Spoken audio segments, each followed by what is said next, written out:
जंगल की गहराई में एक पेड़ के नीचे एक बंदर रहता था। उसका नाम बंदरू था। बंदरू एक बहुत ही चालाक और चतुर प्राणी था। उसका घूमने फिरने का काम दिन रात चालू रहता था। एक दिन वह जंगल में घूमता हुआ अपने दोस्त मोर के साथ भटक गया। दोनों बातें करते हुए चल रहे थे कि अचानक उन्होंने एक बड़ी सी गुफा देखी। गुफा में प्रवेश करने का नाम सुनते ही मोर डर गया, लेकिन बंदरू ने उसे मना लिया और गुफा में प्रवेश किया। गुफा में अंधेरा था और उन्हें दिखाई नहीं दे रहा था।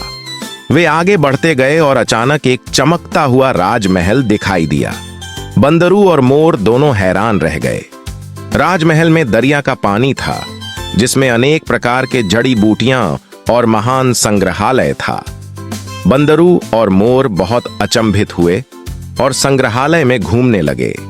तभी उन्हें गुफा के अंदर से एक विचित्र आवाज सुनाई दी। कौन है?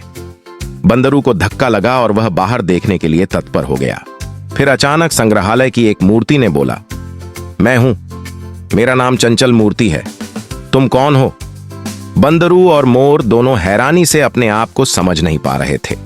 चंचल मूर्ति ने फिर कहा, मैं इस राजमहल का राजा हूं, तुम्हें यहां आने की कोई इजाजत नहीं है। बंदरू और मोर दोनों को दुख हुआ कि वे गलती से गुफा में प्रवेश कर आए हैं। राजा के आदेश के बाद वे गुफा से बाहर निकल गए और गबरू बंदर ने मोर को अपने साथ लेकर अपने आवास पर जाने के लिए कहा। मोर और बंदरू ने गुफा छोड़ दी और यह बातें दूसरे जंगली जानवरों को बताईं।